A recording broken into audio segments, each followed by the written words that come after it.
Muy buenos días, queridos amigos. En esta clase de Apocalipsis vamos a abordar un punto que me pareció muy importante porque yo pensé que algo habíamos visto, pero parece que no, según me comentaron ustedes mismos en el WhatsApp. Sin embargo, me parece importante retomar esta parte del Cordero y sus bodas, pero ahora lo vamos a ver como una inclusión literaria. Antes de abordar el punto, yo creo que conviene saber qué es una inclusión literaria. Una inclusión literaria es básicamente una unidad que tiene un principio y tiene un final. Y al tener y ese segmento esa unidad, valga la redundancia, tiene un carácter unitario. Es decir, en sí misma la unidad está completa. Si estuviera incompleta, entonces requeriría, si se trata de una unidad literaria, de complementos iniciales anteriores a ella o finales posteriores a ella. Pero no es así. Una unidad entonces completa se inserta en un texto y al insertarse en un texto, pues entonces nos lo enriquece por una parte, no es parte de la trama esencial, esto lo repito, si la temática esencial fuera una, la inclusión, aunque la refuerce, aunque la, ¿cómo decirlo? Pues sí, aunque la retome, no es la trama esencial, sino que parte de la trama esencial inicia y tiene su fin, algo muy propio, muy característico de las inclusiones. Las inclusiones literarias son muy comunes en las diferentes obras, pues obviamente de literatura, ¿verdad? Algo que es muy interesante, por ejemplo, son las bodas de, perdón, la, el libro de Miguel de Cervantes Saavedra, El ingenioso hidalgo Don Quijote de la Mancha, en donde nos encontramos, ahorita que mencioné de bodas, precisamente con las bodas de Camacho, que pareciera ser una inclusión literaria, tiene un inicio, tiene un fin, y la trama ya no es Don Quijote y Sancho, sino que ahora son estas bodas. Ya casi al final de la segunda parte del Quijote también nos encontramos con una inclusión literaria de unos jóvenes novios, este, que por ahí tiene su aventura, su situación muy concreta y se acaba. Y se retoma otra vez la trama literaria que se venía llevando, pues la del Quijote. Eso lo quiero resaltar muy bien porque a veces por inclusión pudiéramos malinterpretar el término y reducirlo únicamente a una precisión, a una, ¿cómo decirlo?, a un matiz, pero hay que decir que es una unidad como tal. Cuando nosotros leemos el libro del Génesis nos damos cuenta de varias inclusiones literarias. Una de ellas, por ejemplo, la de José y sus hermanos. Es una historia muy particular, muy bien hecha, que tiene un principio y tiene un fin. Entonces, y parecería que se sale del contexto de las historias patriarcales, porque ya no es una historia al estilo de las anteriores, de Abraham, de Isaac, de Jacob, sino que es una historia un poquito diferente, en un contexto muy distinto, en una trama y circunstancias bastante distintas. Entonces, tiene su inicio, tiene su fin, se acaba la inclusión y continúa el relato.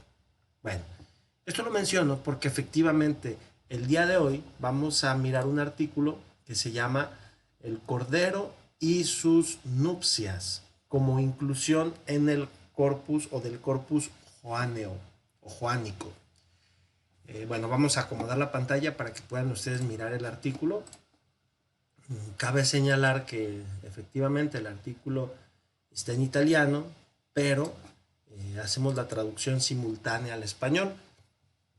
Aquí ya lo tenemos, ¿verdad? El Cordero y sus bodas como una inclusión en el corpus joáneo o joánico. Eh, una precisión solamente que conviene resaltar, y es que efectivamente el corpus joánico va más allá del Evangelio. Es el Evangelio, son las cartas de San Juan, y algunos autores han considerado que también es el Apocalipsis. Digo algunos autores porque ha sido un continuo debate. Algunos dicen, es que la temática del Apocalipsis es netamente juánica. O sea, la boda del Cordero, y luego hablamos de Juan, las bodas del Cordero, y luego hablamos de San Juan Bautista, cuando presenta a Jesús como el Cordero de Dios, Entonces hay muchas similitudes en cuanto a temática. A temática sí las hay. Pero en cuanto al libro, en cuanto tal, comenzamos a leerlo y tiene una redacción del griego muy distinta a la del griego koiné. Este griego del Apocalipsis está lleno de soleicismos, ¿verdad? Una forma muy particular que se hablaba del griego en la isla de Soleos. Algunos otros le llaman la isla de Solís. Bueno, entonces esta situación nos hace pensar que a lo mejor no es el mismo Juan como tal el que está escribiendo el Apocalipsis, pero sin duda que hay una influencia de San Juan, el evangelista, ya sea en la comunidad, ya sea a través de algún discípulo, hay diferentes elementos, pero sí hay que mencionarlo. Ahora bien, ya que aclaramos estos dos puntos, si consideramos el Apocalipsis como una obra joánica, es decir, de autoría de San Juan o incluso de alguno de sus discípulos, no tenemos problema en considerar que la temática del Cordero que aparece desde el Evangelio, las cartas y el Apocalipsis pudiera tener matices, pudiera tener relieves, pudiera tener elementos diferentes en la interpretación. Entonces, vamos al punto, sin dar más vueltas al asunto, ¿verdad? Este tema es un poco largo, pero parece que está en letra muy grande, por lo que he considerado en subdividirlo para que no sea tan pesado, tentativamente en una hora, ¿verdad? Cada segmento, ¿verdad? Esto para facilitarnos también la mejor comprensión y que no nos saturemos con tanto material. Muy bien, el punto número 1 es premisa, la perspectiva unitaria de la literatura joánica. Es justo lo que acabo de decir. Si hablamos de Cordero, estamos hablando de una unidad dentro del Evangelio, dentro de las cartas de San Juan y dentro del Apocalipsis. Entonces, esta es la perspectiva. Primero hay que tratar de mirar, directamente vamos al texto, el cuarto Evangelio, las tres cartas de San Juan y el Apocalipsis al interno del Nuevo Testamento como en una característica unitaria desde el aspecto literario y distinta también, que únicamente viene definida como literatura joánica, ¿verdad? O también Corpus Joanneum, esto pues por su forma latina. Con motivo de esta atribución a San Juan, por eso se le llama así Corpus Joánico. La tradición la asocia todo esto al mismo autor, el apóstol San Juan, identificándolo con el discípulo amado de Jesús o del Señor, ¿verdad? Recordamos que en el cuarto evangelio, en el evangelio de San Juan, normalmente se insiste en esta, ¿cómo se llama? En esta temática, cuando se nos dice, aquí aparece el discípulo amado y se acercó a él el discípulo amado y el discípulo al que Jesús amaba, o sea, de diferentes maneras para evitar decir, a mí Juan, sino que es el discípulo al que Jesús amaba. Una manera que se pudiera interpretar de dos formas. Por una parte, una manera humilde de decir, yo no soy, no quiero poner mi nombre, aunque yo soy el discípulo amado, no quiero poner mi nombre.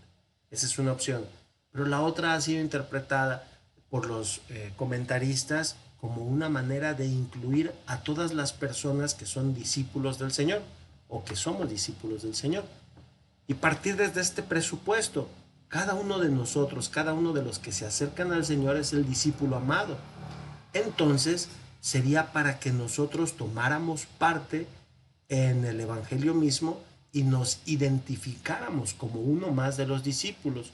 Por eso, al no poner su nombre, tendríamos nosotros esa posibilidad de estar allí presentes también en el Evangelio como elementos activos, ¿verdad? Una especie de obra que no tiene fin, obra teatral, por ejemplo, que no tiene fin, en donde el personaje puede ser uno, puede ser otro, puede ser usted, puedo ser yo. Bueno, entonces, por eso se habla pues del discípulo amado, solo que aquí sería Juan, el cual habría entonces impreso en estos escritos la experiencia privilegiada de su relación exclusiva con Jesús y también su testimonio directo. Esto es importante porque el testimonio de Juan es un testimonio directo de la primera comunidad de cristianos, del primer grupo que sigue a Jesús, de los que lo ven directamente. Hay discípulos de los apóstoles y los discípulos de los apóstoles también escribirán, serán los llamados padres apostólicos.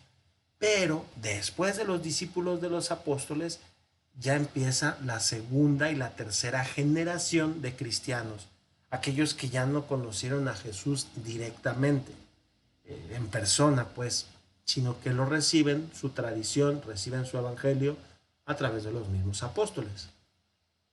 Es muy bien sabido entonces cómo, sobre todo en el ámbito de la exégesis y de los estudios histórico-críticos, quiero resaltar esto, por si alguien queda alguna duda, el estudio histórico-crítico es un estudio diacrónico. ¿Qué significa diacrónico? Significa que se hace a través del tiempo. Un estudio histórico-crítico va a resaltar estos dos aspectos, la historia del texto y la crítica literaria que se le hace al texto.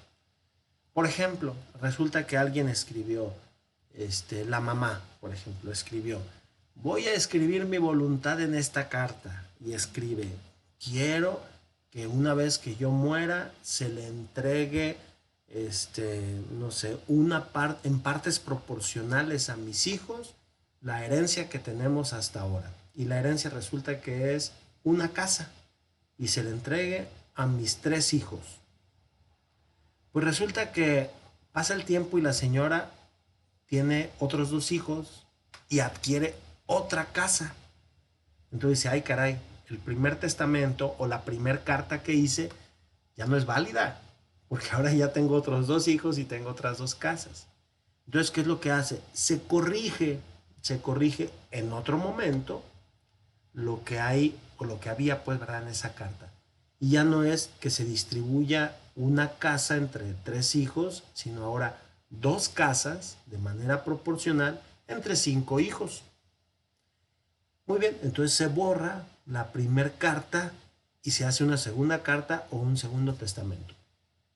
Pero resulta que uno de los hijos mayores dice no, porque conservó una copia de la primera carta. Y entonces va con el notario y dice, este es el testamento original, a ver, hay que revisar. Y el notario, ¿qué es lo que va a hacer? Va a hacer un estudio histórico crítico. Va a decir, a ver, efectivamente, señor, cuando usted tenía 8 años, por ejemplo, su mamá redactó esta carta. Pero después su mamá tuvo otros 2 hijos, que son sus hermanos.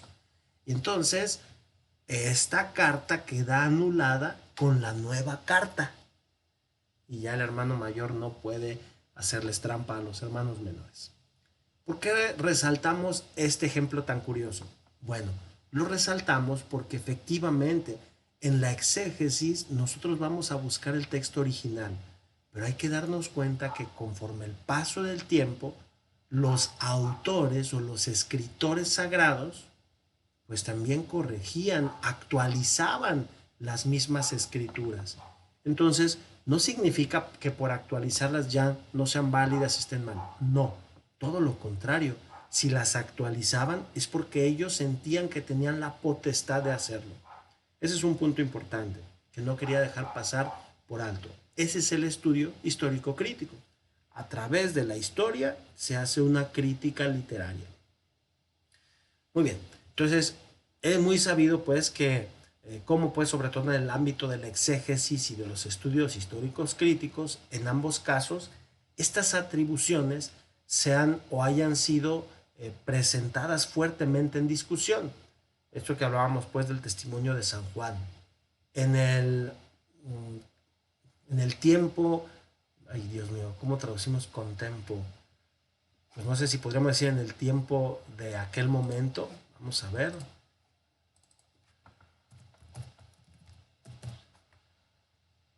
Sí, al mismo tiempo.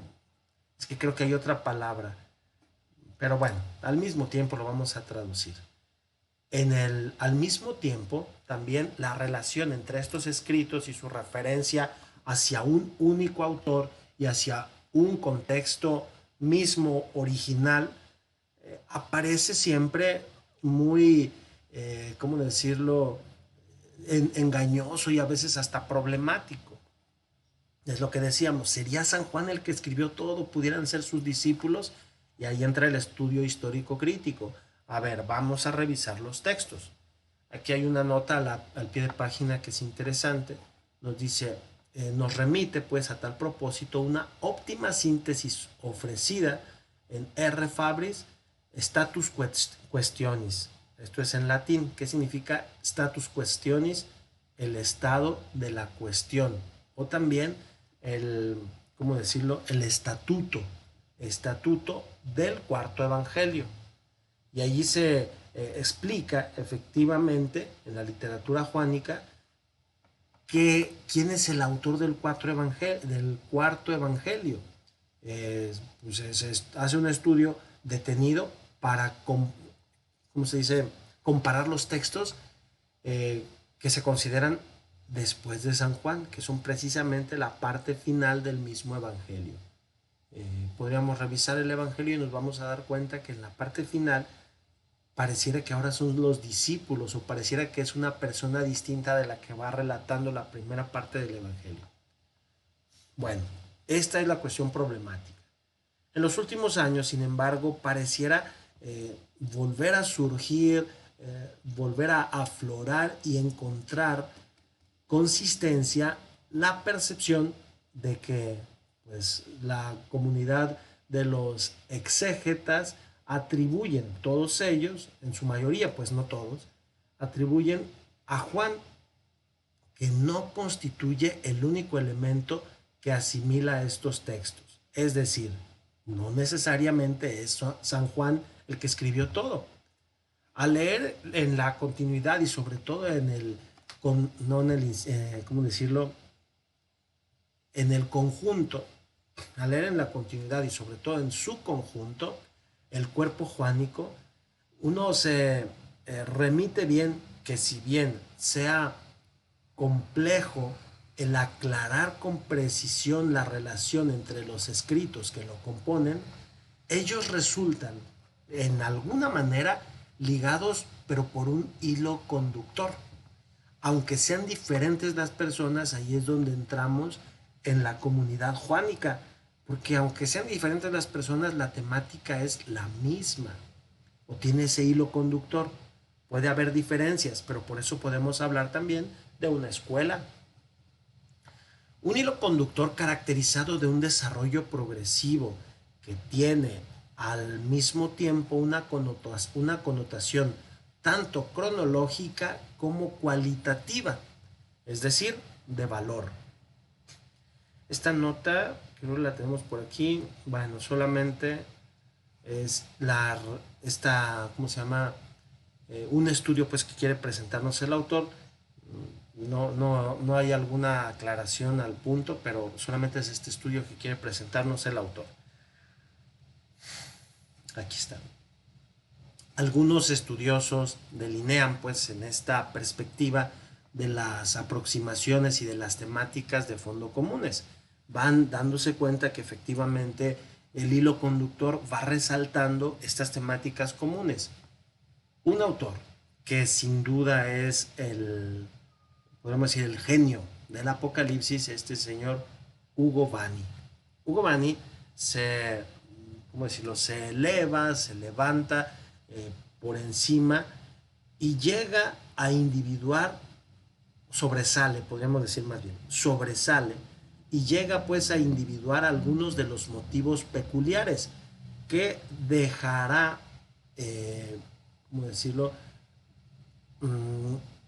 para conocer, para presagiar no es muy correcto, pero como para conocer un camino transversal a través del todo, pues sí, o del entero corpus juánico. Es el caso pues de la dinámica del espíritu, de la venida de Cristo, de la maternidad de María, como modelo de aquella iglesia y del concepto de santidad, del análisis de las modalidades con la cual cada uno de estos temas viene entendido y formulado al interno de los escritos propios, termina entonces por mostrar toda la portada de un camino, ¿cómo decirlo? Pues sí, de un camino complicado. Aquí dice contraseñado, es decir, con una contraseña, pues, complicado, de una continuidad y de un desarrollo progresivo, en aumento, exactamente en la sucesión canónica de estos textos. Esta parte no es tan difícil, a lo mejor la formulación en italiano sí está difícil, pero no es tan difícil. Simplemente las temáticas vienen desarrolladas. Ese es el punto esencial. Si hablamos, por ejemplo, de la maternidad de María, bueno, la maternidad de María va a venir desarrollada en el Evangelio, sin duda, pero después cuando lleguemos al Apocalipsis, la mujer vestida del sol con la luna bajo sus pies, etcétera, etcétera, nos va hablando de que esa maternidad de María va evolucionando, va desarrollándose. No podemos decir que la maternidad de María en el Evangelio de San Juan sea la misma, concebida de la misma forma que la maternidad en el Apocalipsis. Esta es una cuestión que sí vale la pena considerar, porque hay que quitar de nuestra mente un pensamiento unívoco. ¿Cuál es el pensamiento unívoco? Decir, siempre que leamos maternidad de María, por ejemplo, al tomar en cuenta este tema, va a significar siempre lo mismo. No, hay un desarrollo y ese desarrollo es el que hay que considerar. Por eso dice que es un desarrollo progresivo en aumento, exactamente en la sucesión canónica de estos textos. Si primero tenemos el Evangelio de San Juan, después leemos las cartas, en el Evangelio se habla del amor, en las cartas también se habla del amor y en el Apocalipsis también se habla del amor. Entonces el desarrollo dinámico va en aumento. Por eso digo, hay que quitarnos un pensamiento unívoco, reductivo, que diga, cuando entendamos esta palabra, solo hay que entenderla así. No, va en aumento. Bueno, aquello que se releva o que se quita, pues, al poner a fuego estos temas o al probar estos temas, de hecho, no es únicamente el hecho que tales elementos estén presentes en el corazón de los tres diversos estrados que constituyen la literatura juánica. ¿Cuáles son esos tres estrados o estos tres estratos, perdón? Es el cuarto evangelio, las tres cartas de San Juan y el Apocalipsis. Sino sobre todo la constatación que en cada momento, en cada vez que reaparecen en una fase sucesiva, ellos muestran una configuración más rica y estructurada. Volvemos al punto de la maternidad de María o del amor. No es que se eliminen, no es que uno se oponga al otro, no, sino que van avanzando en este camino de investigación, de profundización, los mismos textos canónicos. Esta palabra riproba, quisiera revisarla porque no estoy muy seguro. Intentarlo de nuevo, pues sí, reprobar, pero no sé si tenga este sentido. Dice, bueno, con reprobar o volver a intentar una consolidación y una madurez evidentes. Eso es lo que van mostrando, pues, ¿verdad? Que las temáticas vayan avanzando, que vayan no reduciéndose, vuelvo al punto, a una cuestión unívoca. Es entonces propio o propiamente en el solco, tampoco recuerdo qué es, en el surco de este proceso que de acuerdo con la perspectiva tradicional parece, si podemos percibir los indicios tangibles de la presencia y de la experiencia de la así dicha escuela o comunidad juánica. Es lo que en su momento yo les comentaba, porque efectivamente atribuírselo solo a San Juan de una manera muy rígida, pues nos hace limitarnos a los matices, a las expresiones propias de alguien más. Ese alguien más es una comunidad, muy probablemente. la cual aprende a dejarse formar gradualmente en el contacto vivo con el resucitado. Ah, Scandito es como mostrado, pero no mostrado, reflejado por las celebraciones dominicales de la Pascua. El todo entonces poniéndose siempre en escucha del Espíritu, aquel Espíritu que permea las páginas de estos textos en un modo muy intenso, propiamente porque en él resulta impreso y condensado un camino espiritual y de fe que experimentan en primera persona sobre lo más profundo de un testimonio original y privilegiado.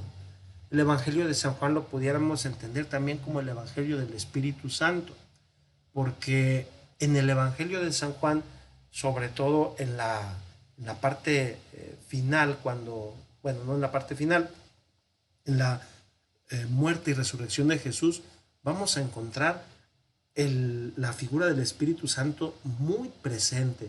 Es este espíritu que va acompañando al evangelista durante todo el camino, todo el evangelio, para resaltar esta figura tan importante. La de Jesús, evidentemente, pero también la del Espíritu. El Espíritu que acompaña, que se mete, que de alguna manera trasluce su vigor en este evangelio. Esto es bastante interesante. Lo vamos a ver después, evidentemente, pero quiero adelantar algo. Cuando está Jesús en la cruz dice que entregó el Espíritu, y algunos exégetas han visto en esta expresión paradidomi que es el verbo dar, entregó el Espíritu como no el momento de la muerte, que ya en sí mismo expirar significa pues soltar el aire, soltar el espíritu, es morir. Sin embargo, pareciera que en esta situación Jesús no está muriendo, sino que justo en el momento de morir está entregando el Espíritu. ¿Cuál? Pues el Espíritu Santo, como para dar continuidad al proyecto que él mismo ya había dicho. Recuerdan ustedes que él les hablaba de un paráclito y él decía, voy a enviar a otro paráclito, es decir, a otro consolador, a otro abogado. ¿Y por qué a otro? Pues porque él es el abogado ante el Padre, pero ahora nos va a mandar a otro consolador, al que va a estar allí apoyando, asistiendo. Entonces era lógico que cuando él se fuera a enviar al Espíritu. ¿Y cuándo se va él? Cuando muere.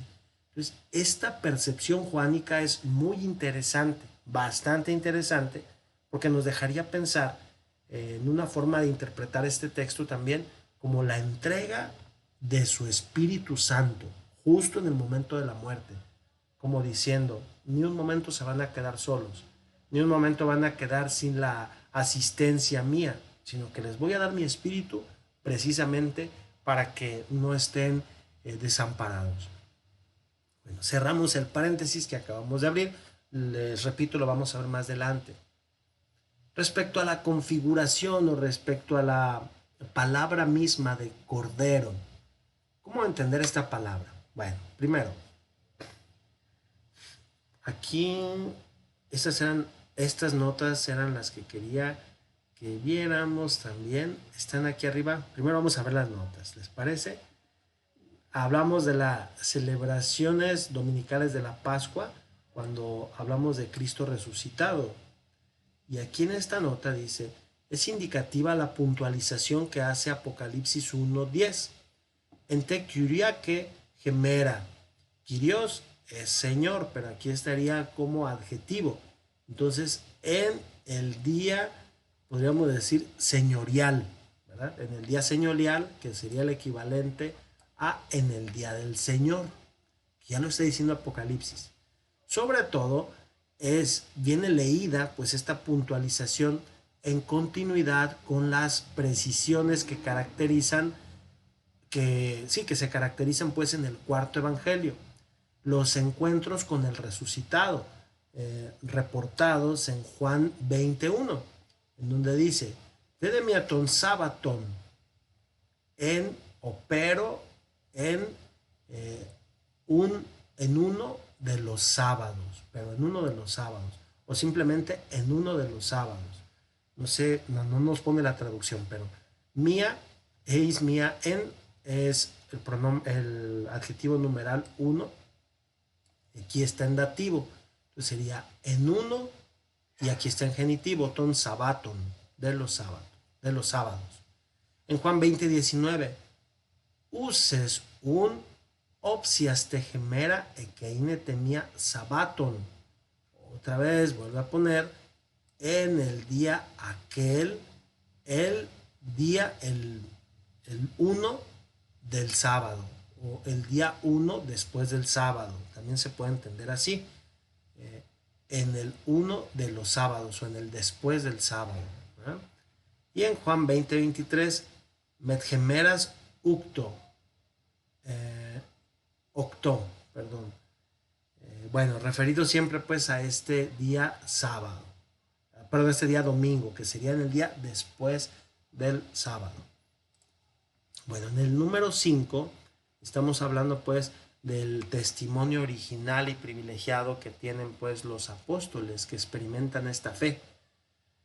Y nos dice esta nota: ya en el, ¿cómo decir? En el análisis, no es análisis. Vamos a revisar esta palabra, acostare. Pues sí, al abordar el cuarto evangelio, queda siempre, o se permanece uno siempre maravillado por su extraordinaria profundidad. Es la sensación que ha acompañado desde el inicio de la comunidad cristiana, tanto de empujar hacia la meta del segundo siglo el obispo Clemente de Alejandría, en continuidad con el testimonio de los primeros presbíteros, para definir el Evangelio pneumaticon evangelion, evangelio espiritual. Este es adjetivo, ¿verdad? Precisamente de neuma, evangelio espiritual. Y es lo que en su momento yo les acababa de decir, diciendo pues que pudiera ser el evangelio del Espíritu Santo, distinguiéndolo así de los otros tres, ¿verdad? Que en cambio llamaba el somatica evangelia. ¿Qué significa eso? Pues los evangelios corporales. Esta definición reportada por Eusebio de Cesarea en su Historia Eclesiástica es una entre las más notas del Evangelio de Juan, y no se entiende obviamente como para disminuir el valor de los evangelios sinópticos, sino más bien para remarcar la especificidad que distingue tal escrito, el evangelio espiritual. Esto es, que no se trata de un sentido de espiritualidad vaga, fumosa, se refería a de humo, ¿verdad? Una espiritualidad que solamente es humo, no. Sino que pareciera que se tratara de un evangelio puramente emocional. Nada de eso, sino más bien en el significado más profundo del término griego pneumaticón. ¿Qué significa neumaticón? Bueno, primero, la traducción que hace el autor es inspirado o inspirativo, por neuma, porque neuma es el espíritu. Entonces sería un evangelio inspirado, fuente primaria de inspiración y motivo de impulso positivo para el lector. Y esto es una verdad. Cuando leemos el Evangelio de Juan de una manera muy particular, pareciera que leemos unas páginas de oro, porque motivan, alientan, hacen que verdaderamente surja ese deseo de seguir a Jesús. Y eso es una característica propia de este Evangelio. Este valor peculiar, así como se manifiesta y toma forma en el contexto y en la praxis de la comunidad, es puesto a prueba o metido a fuego en otro estudio que ya hemos podido apreciar o mostrar de una manera particular. dice aquí, siempre revisando las publicaciones. Se trata del sabio de Ugo Bani, El tesoro de San Juan. Bueno, pues aquí lo tenemos, una edición italiana de esta, ¿cómo se llama? De esta obra, pues no una traducción, más bien una obra italiana de este autor Ugo Bani. Un sabio, efectivamente, que nos ayuda pues a reflexionar sobre este evangelio y sobre el Apocalipsis. Creo que nos quedamos entonces acá en algo. Sí, la configuración del cordero. Entre los motivos que permiten pues de reconocer y definir este procedimiento progresivo a lo largo de todo el cuerpo juánico, se distingue sin duda por su portada teológica y estructural la figura del cordero. Esa sería como la temática principal, de alguna manera la temática que pues habla del sacrificio, la temática que habla de la entrega redentora de Jesús, la temática que resalta también la obediencia al Padre. Entonces en sí mismo el Cordero de Dios, a lo largo de todo el corpus juánico es la estructura. El Cordero sacrificial, el Cordero que se manifiesta en el amor y al final en el Apocalipsis, el Cordero que es precisamente el que ahora glorioso, que ya ha sido degollado, va y se desposa. Entonces es toda una conexión bastante interesante, bastante específica y podríamos decir que es el hilo conductor, ¿verdad? Bueno. Lamnos, aquí lo pone la palabra griega, amnos, pues que es cordero, y su connotación específica. En el cuarto evangelio esta referencia dice recorre, o pues sí, recorre 2 veces, siempre pronunciado por el Bautista, es decir, es mencionado 2 veces por el Bautista, y siempre y solamente en relación a Jesús. Cordero de Dios es Jesús. La primera vez que aparece en Juan 1:29, en donde Juan, viéndolo venir hacia él, afirma, Ide hoamnos tu Theou, hoairon ten hamartian tu cosmu. Ide en griego es una interjección. He aquí, es el equivalente al eche latino, eche homo, ¿verdad? Acá en este caso sería he aquí o mirad, porque también es el verbo mirar en imperativo, pero se usa más bien como una interjección. Como cuando en español decimos en español mexicano, ira, o mira. Eso que es un imperativo y a veces pudiera ser interpretado como una interjección. Bueno, pues ahí está. He aquí, ide, Joamnos tu Theou, el Cordero de Dios. Pero no es solo el Cordero de Dios, sino que es el que quita, esa es la palabra airo, que aquí está en participio presente, el que quita, ¿y qué es lo que quita? El pecado del mundo. Simplemente mirándolo así, nosotros vamos a descubrir 2 cosas en esta frase. Primero, el Cordero de quién es? De Dios. El pecado de quién es? Del mundo. Entonces, el Cordero que le pertenece a Dios o que es parte de Dios, va a luchar, va a quitar el pecado que está en el mundo. Entonces, bueno, aquí está la traducción. He aquí el Cordero de Dios que quita el pecado del mundo. El segundo caso se pone también en continuidad con este primero y se mira como protagonista siempre a Juan Bautista, el cual, mientras se encuentra en compañía con 2 de sus discípulos, fija la mirada en Jesús y reprendiendo o retomando la calificación precedente de Juan 1:36, exclama, en Juan 1:36 exclama, y de Joamnos tu Theou, ahí está, he aquí el Cordero de Dios. Ecco l'agnello en italiano, he aquí el Cordero de Dios.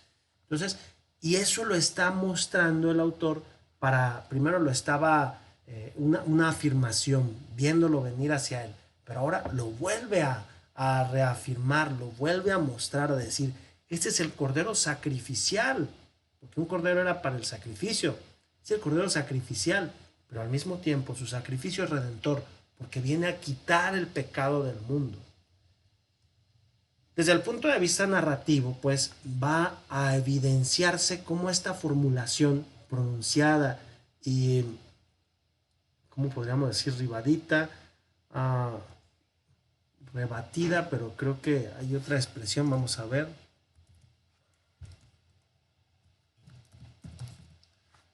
Confirmada, sí. Cómo esta formulación pronunciada y confirmada rápidamente al inicio de la trama del cuarto evangelio suscita inmediatamente en el lector dos intuiciones.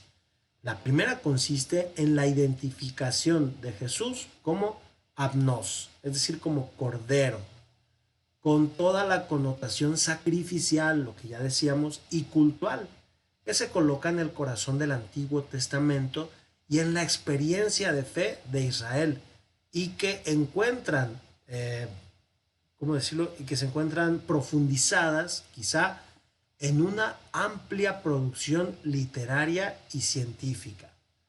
Esa es la primera intuición. Sacrificio, cordero sacrificio. La segunda intuición está representada del hecho que viene, ¿cómo decirlo? Presentado, o, pues sí, presentado con antelación, anunciado, preanunciado, un evento o una acción bien precisa y decisiva, con la cual o en la cual Jesús, que es propiamente en cuanto cordero, se hará cargo no solo de uno o de algunos pecados, sino en un sentido limitado o temporal, sino o por el contrario, del pecado del mundo, resolviendo el problema desde la raíz una vez por todas. Quiero detenerme en esto un poco. Normalmente los sacrificios que se hacían en expiación de los pecados eran personales. Alguien que tenía sus pecados como cualquier ser humano, pues iba al templo de Jerusalén y ofrecía un sacrificio en expiación, un sacrificio expiatorio. Había diferentes tipos de sacrificios, eso hay que decirlo. Sacrificios de alabanza, sacrificios de adoración, holocaustos, pero también existía el sacrificio expiatorio. El sacrificio expiatorio consistía en llevar algún animalito, un cordero, o un chivito también, podría ser un chivito, pero que fuera un ganado menor, presentarlo ante el sacerdote, pedir perdón por los pecados y entonces se sacrificaba el animalito. Este sacrificio que se hacía tenía el doble sentido. El primer sentido era pedir perdón a Dios por los pecados personales, familiares, del clan, de la comunidad. Y el segundo sentido, sin duda, que también era alabar a Dios. Pero aquí, obviamente, esta acción no era una para siempre, sino que como siempre estábamos pecando, como siempre se está en el pecado, bueno, pues año con año se hacían las fiestas en Jerusalén y año con año se volvía a pedir perdón. Se acercaban las personas, buscaban pues la forma de pedir perdón a Dios. Entonces el sacrificio era temporal, estaba limitado. En el caso de Jesús presentado como Cordero de Dios, no es Cordero, ¿cómo decirlo? Cordero de Israel, Cordero de Jerusalén, Cordero de Galilea o Cordero de una familia, no, sino que es el Cordero de Dios. Entonces se trata de un Cordero único, especial, definitivo, y su sacrificio, que es definitivo, va a quitar todo pecado, todo el pecado del mundo. Entonces su sacrificio tiene razón de ser, porque al quitar el pecado del mundo, arranca el problema desde la raíz. No solamente sofoca un poco, no solamente detiene un poco, sino que ataca desde la raíz. Esa es la grandeza del sacrificio redentor de Jesús. Perdón. En el ambiente pues del Antiguo Testamento, la referencia es sobre todo a la praxis sacerdotal. Este número 6, por aquí lo tenemos, cuando hablamos de la producción literaria y científica, de la connotación sacrificial y cultural, ¿verdad? Entonces, en el ámbito del Antiguo Testamento la referencia es sobre todo a la praxis sacerdotal, referente pues a los holocaustos que son dos palabras griegas, holos, que es todo, y caustos, que es quemar. Entonces los holocaustos es donde se quema todo. Y a la normativa que se refiere al Cordero Pascual y a la sucesiva reglamentación de las inmolaciones realizadas al templo. Bueno, esta es para si queremos detenernos pues en la investigación del sacrificio pascual. Hay que decir aquí, me parece importante, no hay que confundir la Pascua con la fiesta del Yom Kippur. Cuando se celebra la Pascua se come el cordero pascual. Y el cordero pascual era una práctica no referida a los sacerdotes, sino a los padres de familia, porque la Pascua se celebraba en familia. Tenía sus días, que eran los días de Pascua, sin duda, pero la cena era familiar. Sin embargo, el Yom Kippur, que su nombre significa Yom, es día, y Kippur es expiar, expiación. El Yom Kippur tenía una connotación distinta, era el día de la purificación. ¿Y cómo entender día de la purificación? De la expiación, perdón. Bueno, pues tomaban a un chivito, que era el que iban a expiar, o el que iba más bien a expiar los pecados. Recordarán ustedes muy bien esa frase de chivo expiatorio. Lo agarraron de chivo expiatorio. Es decir, los pecados de todos se los echamos a él. ¿Quién fue? Fulano, fulano, fulano. Entonces lo castigan a él y así todos los demás le echan la culpa y todos quedan libres. Entonces, cuando nosotros hablamos de chivo expiatorio, ese es el sentido. Iba la gente con el chivito, le imponían las manos o también de manera simbólica, incluso hasta le decían sus pecados al oído y se consideraba que ahora este pobre chivo estaba lleno de la maldad de todo Israel. ¿Y saben lo que hacían con ese animalito? El día del Yom Kippur lo tomaban, lo llevaban al desierto y supuestamente lo dejaban allá a las fuerzas de Azazel y de Belial, que eran los demonios, para que acabaran con él. Un animalito que llevan al desierto para que se muera de hambre.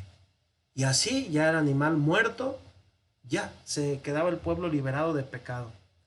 Qué manera tan extraña, pues, pero era la concepción judía en la que se pensaba que este sacrificio, que ¿cómo decirlo?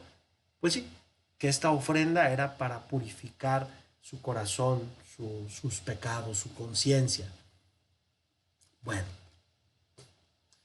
el significado de todo esto, pues, en la línea, o está en línea con la concepción que lleva la teología juánica. No se podía, pues, encontrar la plena explicación en el cumplimiento del hora. ¿Qué significa hora? Pues eso mismo, hora o ahora. Puede ser la hora, es decir, en cuanto a tiempo, o también el ahora, el hoy. Estamos entonces en el capítulo 19. Jesús crucificado ha dado el Espíritu. Eso es lo que abríamos como paréntesis hace un momento. Versículo 30 dice, paredoken to neuma. Paredoken está en aoristo, entonces es un tiempo pasado que dice, dio el Espíritu, to neuma. Paredoken to neuma, dio el Espíritu. Y ya muerto, en el versículo 33, eidone de autón tetnekota.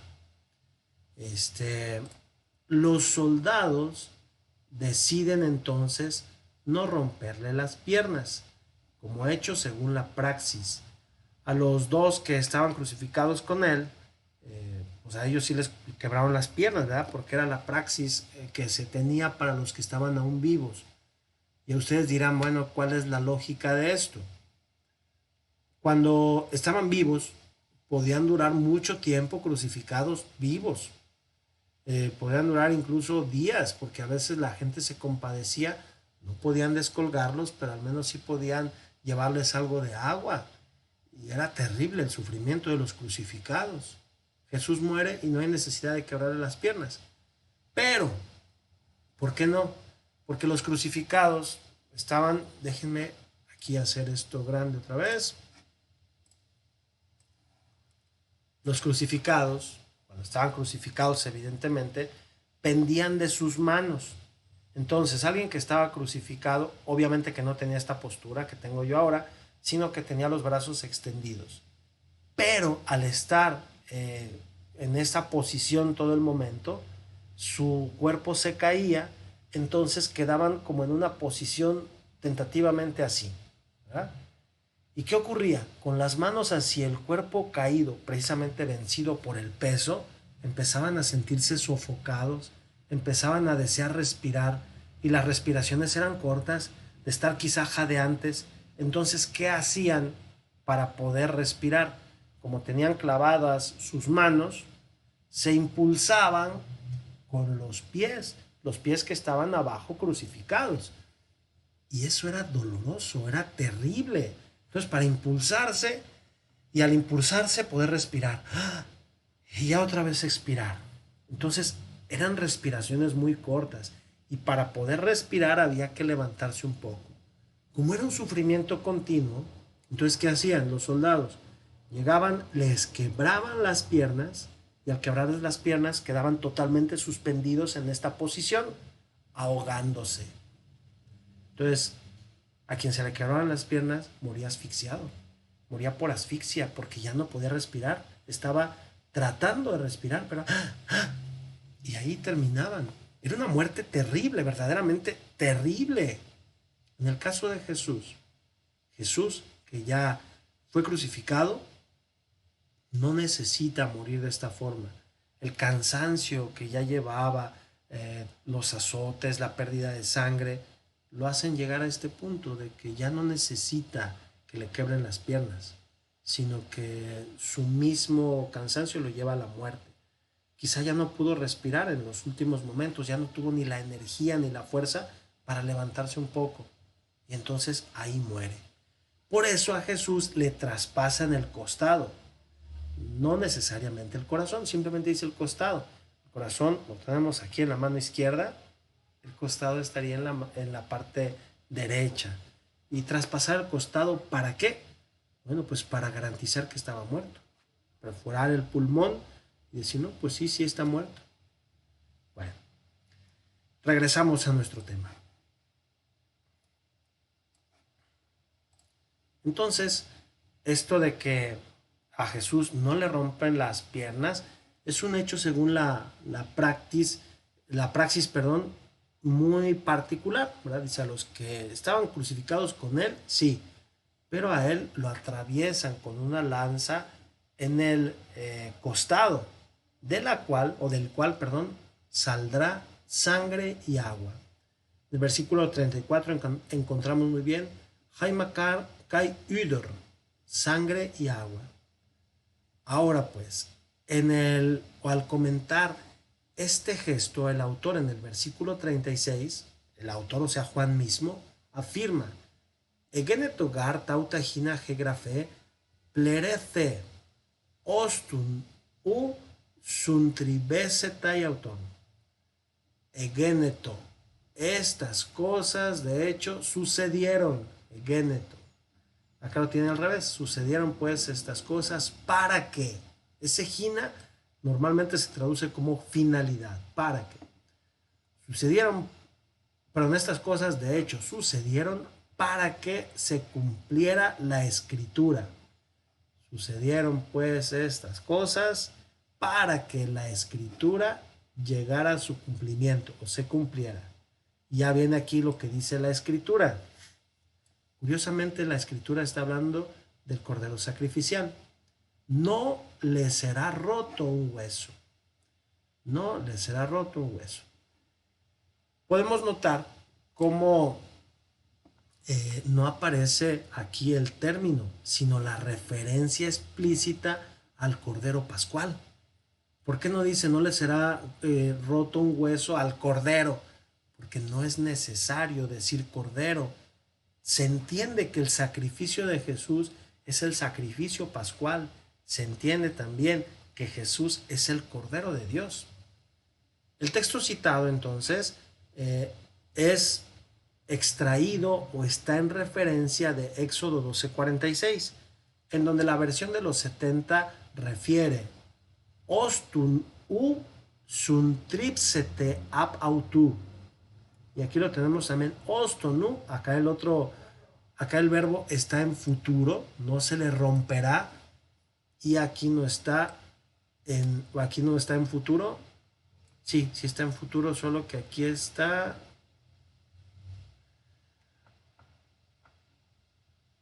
Aquí ya me confundí porque es un tripsete. No, este no es futuro, perdonen ustedes. Este no es futuro. Entonces aquí simplemente es no le romperéis ustedes. No, pero sí es futuro. Nomás que aquí este verbo, sintribeb, este B es un poco distinto. Seguramente es otra conjugación, pero no nos vamos a detener en esto.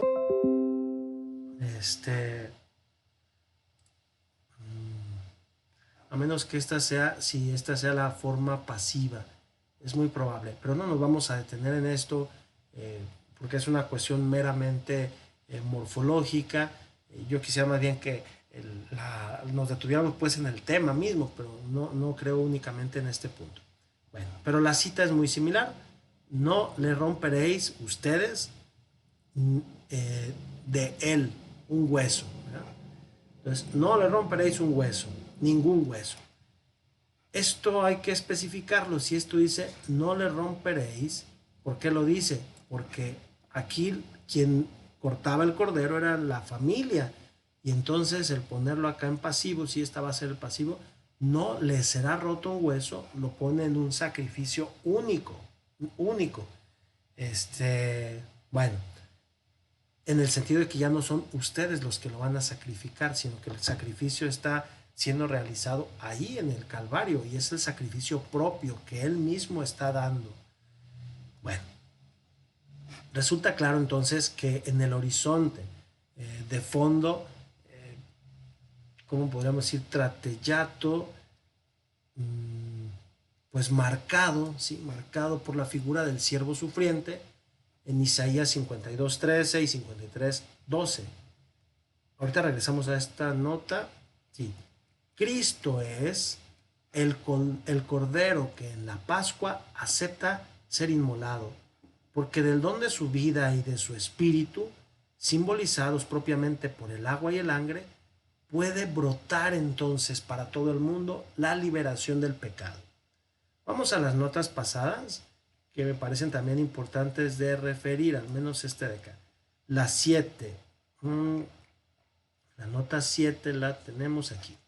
Dice el cumplimiento del hora o del ahora. En el Evangelio de Juan se han fijado que vamos leyéndolo y dice, ha llegado la hora, y mi momento, mi hora no ha llegado, cuando las bodas de Canaán, ¿verdad? Es Caná de Galilea. Yo decía Canaán en algún momento, pero es Caná de Galilea. Bueno, dice, esta fórmula aparece por primera vez en ocasión del signo de Caná, en Juan 2:4. Después va recorriendo frecuentemente, sobre todo a partir del capítulo 13. Esto comporta que mientras la primera gran sección del Evangelio, que es Juan 1:12, dice hoy comúnmente definida como libro de los signos, esta segunda sección es conocida propiamente como el libro del hora o del ahora, o incluso el libro de la gloria, siempre en relación al misterio que se celebra en el hoy o en el ahora. La referencia pues al ahora se retorna entonces aquí frecuentemente, casi como una nota de fondo, mostrando de un modo particular la segunda parte de la narración de Juan.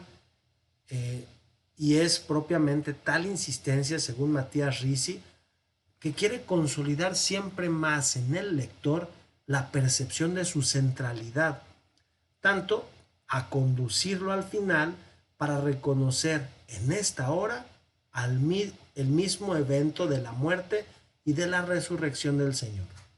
O sea, poco a poco, esta es la hora o no ha llegado la hora, y todo para qué, para que vayamos viendo cuál sí es la hora. La hora es precisamente la muerte y resurrección de Jesús. Sobre el punto 8, lo tenemos ya aquí, ¿verdad? El siervo sufriente dice aquí, es emblemático sobre todo lo que viene precisado en Isaías 53:7, retomado no casualmente con una explícita referencia a Cristo. De Hechos de los Apóstoles 32 tenemos, era como una oveja, pécora es una ovejita, conducida al matadero, como un cordero mudo de frente a sus, ¿cómo se llama? A los que lo cortaban, a sus esquiladores. En apoyo de esta intuición es o ha sido también relevado pues sí, relevado, no relevado, retomado como en arameo el término talía, que pueda ser entendido como un cordero, pero también al mismo tiempo como un siervo. Aquí nos pone un artículo que ha puntualizado Ignacio de la Potería. Ecco l'agnello di Dio, aquí el Cordero de Dios. Bueno, continuamos con este siguiente párrafo. Dice, este concepto entonces viene retomado, esto de la sangre y el agua, que simbolizan propio la vida del Espíritu. Viene retomado en las cartas de San Juan. No aparece más explícitamente el término cordero, ya no aparece, pero se hace referencia a la remisión de los pecados, siempre en relación al misterio pascual de Cristo. En Juan 1:3-5, de hecho, se dice, «Kaioidate hotie keinos efaneroce ginatas jamartías are, kai jamartía en auto uc esti». Dice, ustedes saben o sabéis que esto que fue manifestado para que se quitaran los pecados y que en él no, no hay pecado.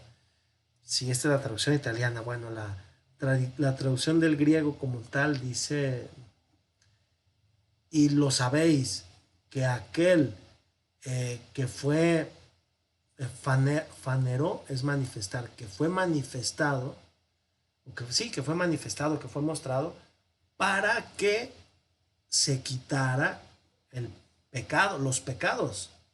Y pecado en él no había, o pues no había pecado en él. Bueno, la traducción en italiano varía un poquito, pero bueno, es el mismo sentido. Se puede observar cómo es presente pues la misma secuencia terminológica de Juan 1:29 con el verbo airo seguido de jamartía. ¿Recuerdan ustedes cuando dice, ese es el Cordero de Dios, el que quita el pecado del mundo? Utiliza ho airon jamartian mundo cosmo, ¿verdad? Tu cosmo. Entonces, el hecho pues que se precisa aquí es que en él no hay pecado. ¿Por qué resaltamos esto? Porque la frase puede ser la misma, el que quita el pecado del mundo, y aquí está diciendo, sí, quitó el pecado del mundo, pero en él no había pecado. Esa es como la característica esencial de este liberador, porque él no tiene pecado.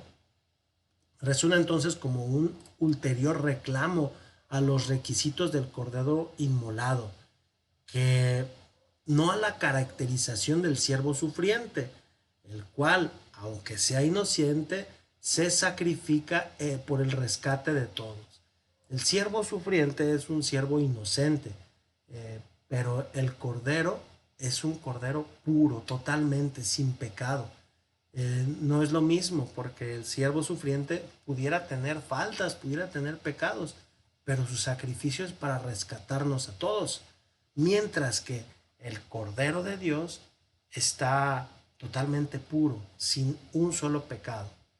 La identificación entonces que se hace con Jesús de siervo sufriente y de Cordero es precisamente para actualizar, para mejorar esa perspectiva, para decir, el que no tenía pecado murió por los pecadores. Vamos a ver la nota 9, que está por aquí. Bueno, estas son solamente citas, pensé que era alguna explicación, son solamente citas bíblicas que confrontan pues esta cita que ya habíamos dicho, pues del que quita el pecado del mundo.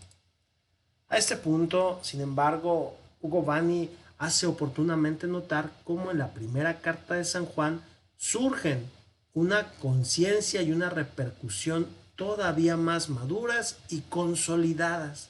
¿Se acuerdan que hablamos que se trataba de un desarrollo?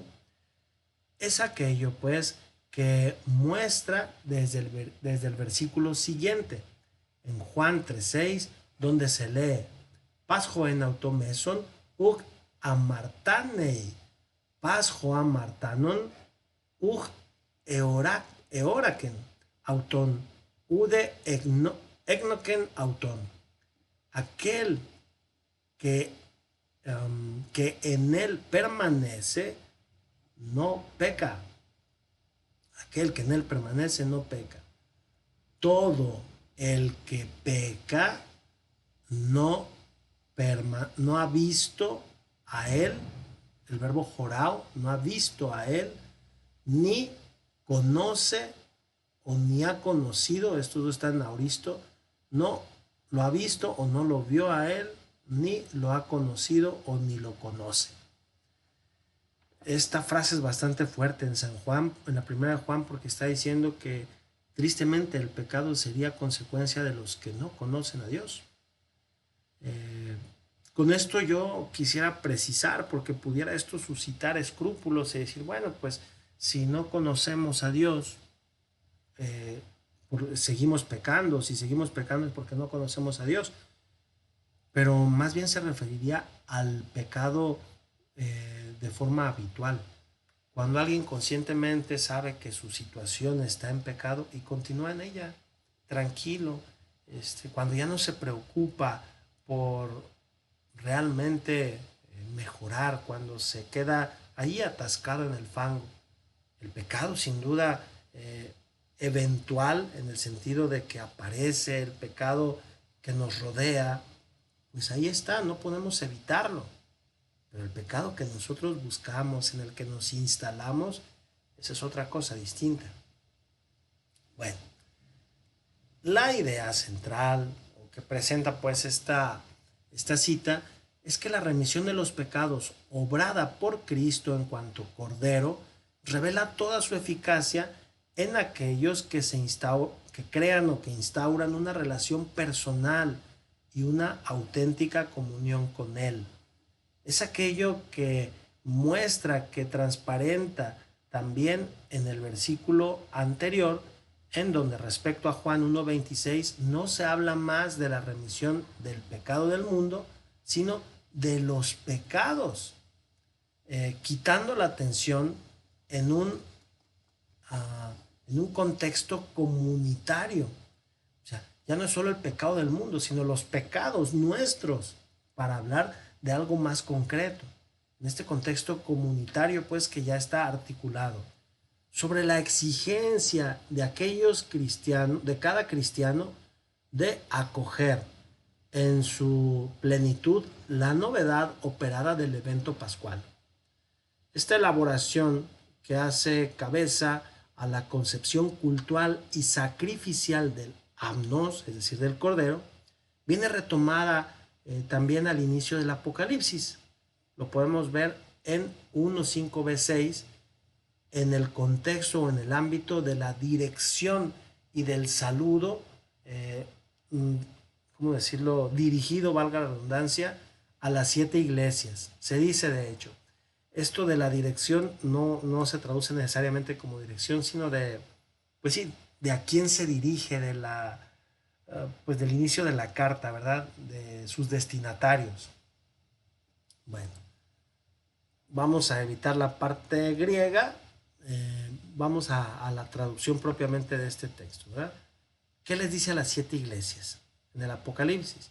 Dice, aquellos que llama y, y que ha liberado de nuestros pecados con su sangre y que ha hecho o ha hecho de nosotros un reino. Entonces aquí este chisi es nosotros.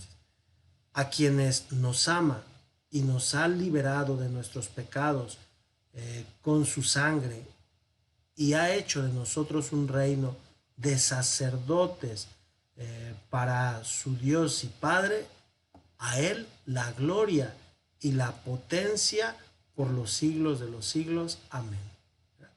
Aquel que nos ha liberado de nuestros pecados, ojo, aquí sí es nuestros pecados, no es el pecado. Porque cuando hablamos del pecado del mundo entendemos un colectivo, pero cuando hablamos de nuestros pecados ya hablamos de algo concreto, ya no solo de un colectivo. Claro, son nuestros pecados, nuestros.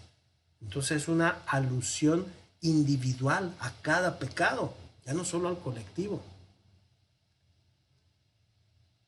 En esta doxología, en un contexto claramente litúrgico, el amor resulta como una prerrogativa, resulta ser una prerrogativa de Cristo. Es decir, el elemento fundante con el cual viene después definido, por tal motivo, Joagapón, es decir, el que ama. Se puede decir entonces, aquel que ama. Bueno, ya está. Termino este párrafo y regresamos a la nota anterior. El uso del participio presente entonces hace entender que se trata de una calificación o de una cualidad constante que caracteriza continuamente la acción del resucitado.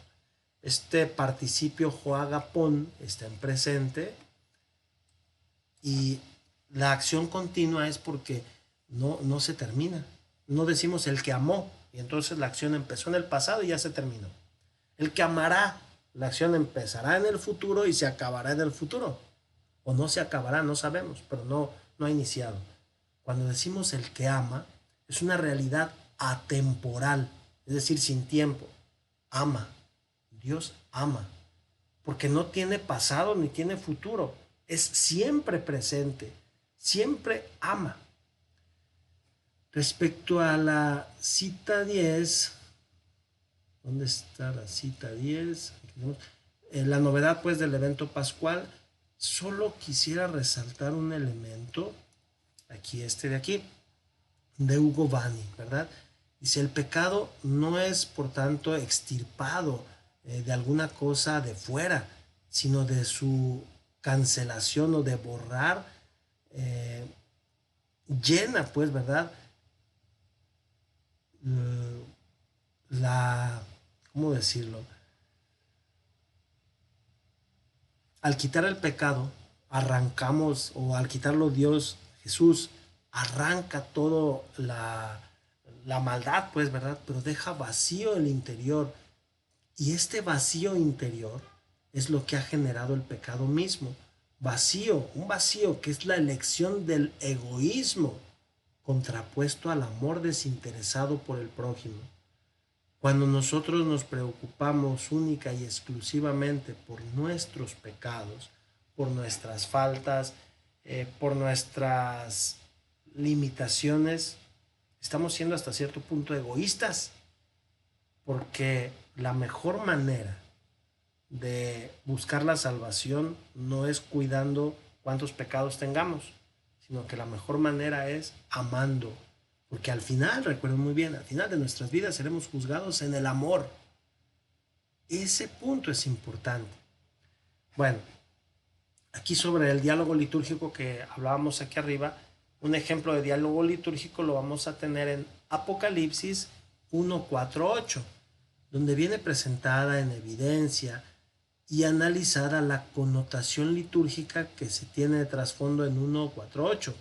Hugo Vanni hace notar cómo el diálogo litúrgico que se muestra, pues, o que aparece en tales perícopas, se revelará, o revelará, en tal perícopa, perdón, revelará una constante. también en el resto del libro, señalándose como el contexto ideal en el cual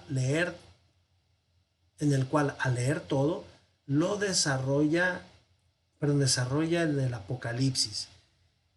Del mismo autor se señala siempre en este propósito también el estudio en este otro artículo, diálogo litúrgico y como una forma literaria en el libro del Apocalipsis.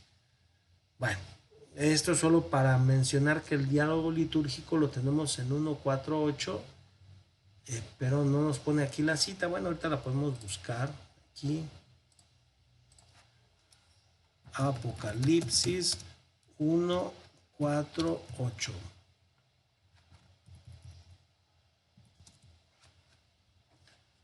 Aquí lo tenemos.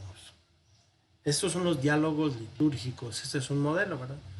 Juan a las 7 iglesias que están en Asia, gracia y paz a ustedes o a vosotros, del que es y que era, que ha de venir, y de los 7 espíritus que están delante de su trono.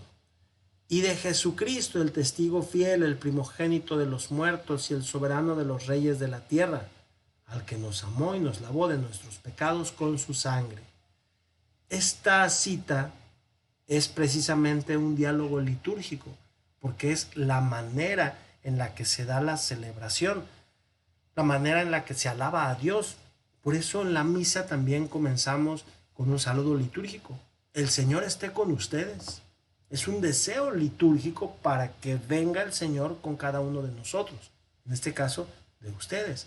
O cuando utilizamos también algún saludo un poquito más complejo, por ejemplo de San Pablo, gracia y paz de parte de Dios nuestro Padre, o el amor de nuestro Señor Jesucristo y la comunión del Espíritu Santo estén con todos ustedes. Esos son saludos litúrgicos. Y este es el saludo que tenemos aquí, precisamente un saludo litúrgico. Bueno, continuamos con nuestro tema.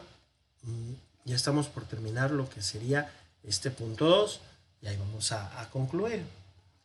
Este amor comporta, pues este amor que habíamos dicho que era como se me fue la palabra, pues este motor, esta parte central, esta prerrogativa de Jesús, ¿verdad? Este amor comporta, como se ve, un doble efecto. Es capaz de hacer transformar a los hombres en parte de su reino, como sacerdotes para su Dios y Padre. O sea, el hombre mismo se convierte en sacerdote de Dios. Y alguno podría decir, bueno, pues los sacerdotes que son ordenados. No, sino que todos, porque el sacerdote es el que tiene la capacidad de entrar en lo sagrado, de tocar lo sacro. Por eso sacerdote es en latín sacerdos, sacer, el que toca lo sacer. ¿Y qué es sacer? Sacrum, lo sagrado. Entonces, ese es el sacerdote, el que toca lo sagrado, el que entra en comunicación con lo sagrado. Y si somos un reino de sacerdotes, es porque podemos acercarnos a nuestro Dios, hablar con Él sin morir, porque efectivamente estamos tocando lo sagrado. De hecho, dura para siempre, ¿verdad? Este sacerdocio y esta relación con Dios, dice, Eistus aionas. Aion es eternidad, entonces por las eternidades o por los siglos, ¿verdad?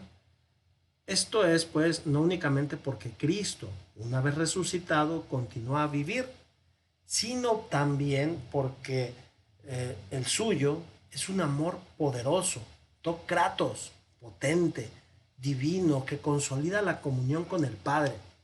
Primero, todavía, pero este amor libera a los hombres de sus pecados con la potencia del misterio pascual que ha liberado de nuestros pecados con su sangre. La imagen de los pecados que vienen liberados o quitados o lavados reclama implícitamente al bautismo, claro está, lavados, tanto que se puede hipotizar que esta doxología pueda constituir el fragmento de una liturgia bautismal preexistente que ha sido insertada en el texto. Esto es algo maravilloso. Pudiéramos pensar que en las primeras liturgias bautismales se tomaba una parte, obviamente la liturgia bautismal, antes de escribir el libro del Apocalipsis. Se tomaban unas partes y en esas partes después se vieron tan importantes que se incorporaron al Apocalipsis. Esto no es nada nuevo, porque el Apocalipsis muy probablemente se escribió a finales del siglo I y segundo, e inicios del segundo. Y el bautismo comienza justo después de la muerte y resurrección de Jesús. Incluso hay momentos del bautismo en presencia de Jesús, pero no se dice que se haya dado en el nombre del Padre y del Hijo y del Espíritu Santo, sino que pudiera tratarse de un bautismo solo de conversión.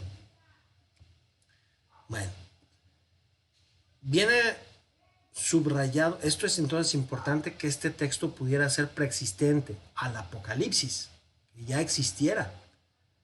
Viene subrayado, sin embargo, como la sangre de Cristo en el Apocalipsis remanda o remite expresamente al evento salvífico de su muerte en cruz, por lo cual no se puede reducir tal referencia solo al bautismo, sino que va extendido al don de la vida, que viene ofrecida en su plenitud y comunicada en la Pascua. El Apocalipsis entonces se pone en continuidad con la perspectiva delineada por el cuarto evangelio y con la connotación implícita de la figura del Cordero, del Amnos. Al mismo tiempo, más allá, elevado esta lectura hacia un horizonte nuevo, más alto. Este Cordero es aquel que se deduce de un procedimiento específico y semántico. En el Apocalipsis, de hecho, la referencia al Cordero resulta muy frecuente y central, pero no más asociada al término Amnos, que es Cordero, sino más al término Arnion. Arnion, que también sería Cordero, pero ya no un corderito pequeño, sino algo grande. En algunas ocasiones incluso hasta carnero. Vamos a ver la nota del 18. Dice, va también notado que Arnion aparece siempre en el Apocalipsis como en forma absoluta y no acompañado del genitivo tutheu, como si aparece en el cuarto evangelio para Amnos. Amnos es Cordero de Dios en el cuarto evangelio. Sin embargo, Arnion en el Apocalipsis no aparece Arnion de Dios, pero ya no podríamos o ya no pensaríamos en un corderito pequeñito, sino en un cordero grande que ahora ha luchado, ha vencido, ha sido degollado, pero ahora viene como cordero grande, majestuoso, no solo como corderito. Esta sería una cuestión también importante a tener en cuenta. Bueno, vamos aquí a detener nuestro tema de este día y continuaremos con el 2.2 en el siguiente video. Muchas gracias, que tengan un excelente día.